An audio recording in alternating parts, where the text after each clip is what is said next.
Now, I'm being joined in the studio by a top economist, Bismarck Rewane. He's the CEO of financial derivatives company. We're looking at the state of the Nigerian economy. We're starting with a recent statement on Nigeria's credit ratings worthiness, as it were, from Moody's Investor Service, where it says that the Nigerian economic growth remains resilient, but there are still headwinds, huge infrastructure deficits, weak institutions, and of course the ever-present vagaries of the oil market. These are some of the issues we'll talk about. And don't forget also that next week, the Monetary Policy Committee of the Central Bank will meet to decide on the monetary policy rates. These are some of the issues we'll be looking at. Thank you so much, Bismarck, for being here. Let's start with Moody's.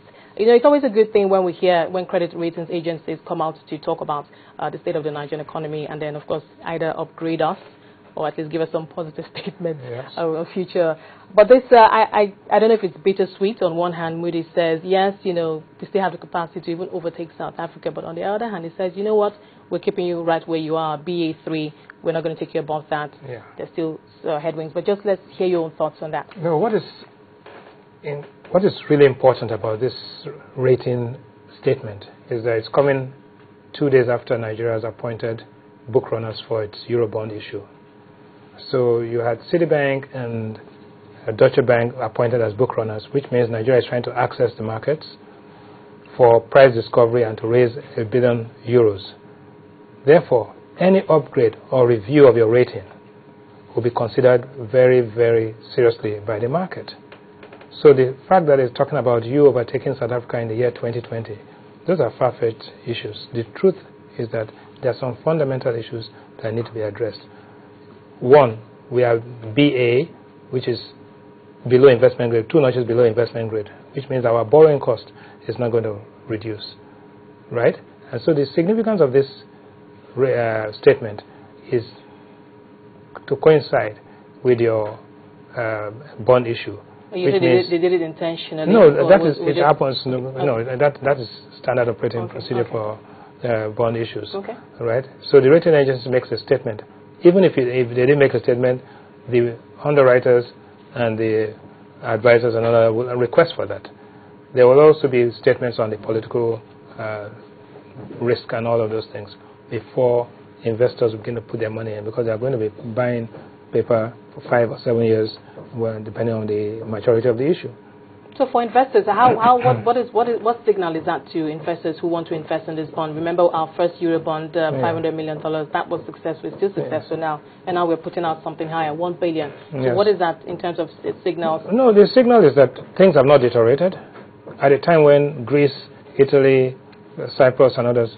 So from a sovereign risk perspective, things have not deteriorated. The outlook remains the same. It's positive, but the risk to vulnerability to oil price shocks is the most important thing. That the IMF had just issued a statement that if oil prices drop below a particular level, up to $80 per barrel, excess crude account and some reserve, there could be some reserve depletion to levels which are not comfortable for the country. So the important thing is that the Nigerian economy remains vulnerable to the dynamics of the oil markets, and what steps are being taken to actually do this. But Moody's went further to talk about the fact that the PIB has not been passed.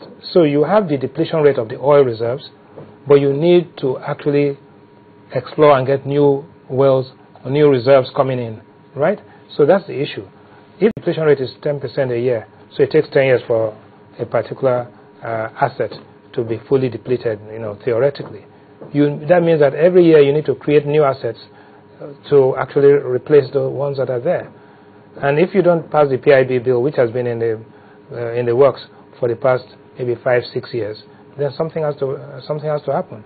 I think that's the message I get. Now, from other headwinds identified by Moody's, infrastructure deficit, weak institutions. Let's look at infrastructure deficit. Surely Moody's must know that the policymakers are doing something or doing several things to help address this particular issue. We're borrowing, we're seeing more money is being put on the capital expenditure in the annual budget. Is it that Moody's just looks at what's on ground? It doesn't look at what the policymakers are doing in terms of their efforts to address those challenges, or it simply looks at where we are at this time and makes its judgment based on that? Efforts are not rewarded, results are rewarded.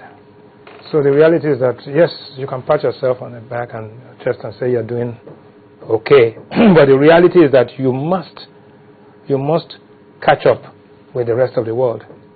right? You're moving from 28% capital to 32% capital. Great. But is that where you want to be? So you have to be benchmarked against where you want to be. The trend is important, the fact that you're moving in the right direction. But what of the pace? You must move at a faster pace because the world doesn't wait for you. 2 years ago, 26% of our oil was being sold to the United States. Next year, 0%. Shale technology has brought more oil. America is going to be a net exporter of oil in the next 3 years. So the dynamics of the world has changed. Markets have changed. We are more integrated with the global economy. Therefore, we've got to make haste in terms of our policy and getting the results. This economy needs to be diversified away from dependence on crude oil. It has to be insulated from those shocks, and the economy has to be competitive both domestically and internationally. Now, when Moody says weak institutions, what exactly is the company referring to? Weak institutions, in the 3x3 matrix, which says that 3 things are necessary to have positive economic outcomes. 1 is leadership, 2 policies, and 3 institutions. The most important variable there is institutions. So, for example, you have a strong governor of the central bank. You have a strong director general of the Securities and Exchange Commission. If the institutions which they run are weak, then all you have to do is move that person away, and then the institutions will crumble. And the policies will also crumble along. So the most important variable for institutional development is capacity building within institutions and the strengthening of the institutions.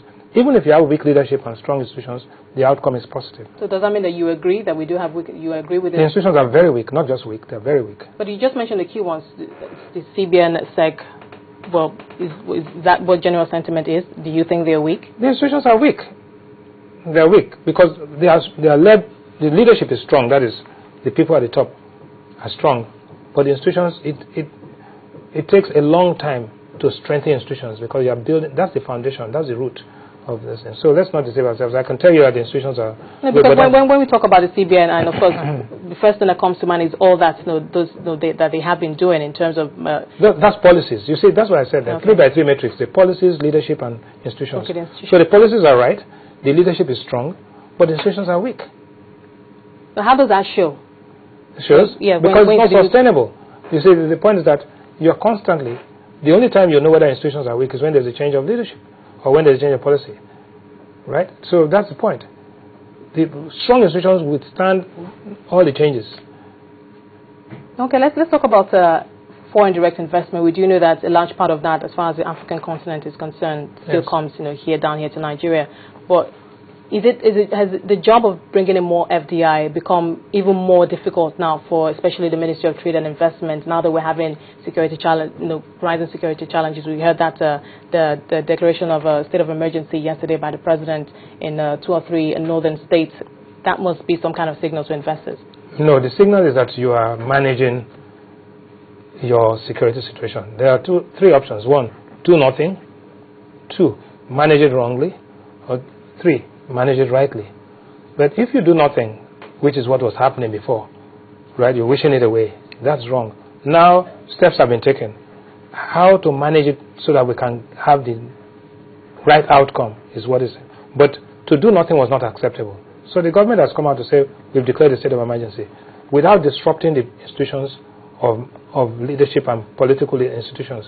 You are now going on to manage it and isolate and ring fence the crisis so that it doesn't spread across to other countries. So the fact that you are more active management is positive to investors. What would have been bad to investors is that there's a crisis and you are doing nothing about it.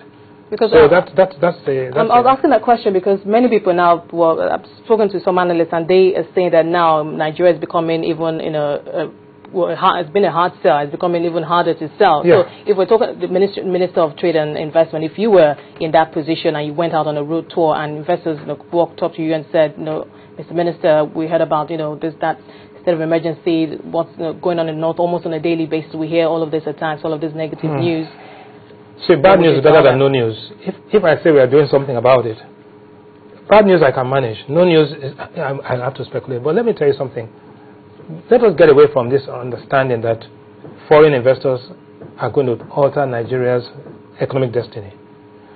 If domestic investors do not invest in a country, no foreign investor will invest there. So the first test is to ensure that you make the place friendly and incentivize domestic investors to put their money in the market. So the measure I look at is how much of domestic investors' money is going into those markets. So if you take the 4 states or whatever it is in the northern states, how many Nigerian investors are investing in that market? If they don't invest there, then no other person is going to come from the moon. But we know they're not investing there. We're looking at, I looked at the business index report. I'm not sure if that of the Lagos Chamber of Commerce and Industry, and it showed that business owners have decided, at least for the first and second quarter of this year, that they will not expand their businesses to the northern regions. So, of course, we might see commercial activities there, gradually going. So then there's a problem. So what we need to do is to find out why they will not invest and how. Well, the reasons are obvious why they won't invest. Yeah, so let's not run away from it. The problem is there. Something is being done. Maybe we succeed. Maybe we don't. But if we do nothing, then we are guaranteed to fail. Right? That's the argument. But I want us to get away from the fact that domestic investors are the real catalyst for change, not international investors. But are we having a significant portion of that? No. There's no capital formation is at a very low level, but it's growing, but gradually. But we need to ask ourselves and engage with the domestic investors. What is it that you need to make those investment decisions? Right? We can't fool around. PIB is important for the petroleum sector. Certain things, there has to be consistency in your trade policy. You have to know what the tariffs are. You can't have an adversarial and very aggressive investment climate. And then all you're doing is going on roadshows. Roadshows don't bring that much, right? And the investments that we need, because we have 37% unemployment rate within the young age of 20 to 25, that's what the Moody's report says, then what we are looking for are those investments that generate a lot of employment, which are labor intensive but modernized. That is what we're looking for. So what do you feel about the federal government's GIS, a graduate internship scheme, where graduates are attached to companies for a year, they're given a stipend of 18,000 naira every month, but then that doesn't solve any problem. You see, those are palliatives. The fundamental issue is that the economy is made up of 3 stakeholders: government, investors, which are the firms, and households. You've got to increase consumption by increasing disposable income. You need to make investors comfortable to invest and create capital formation.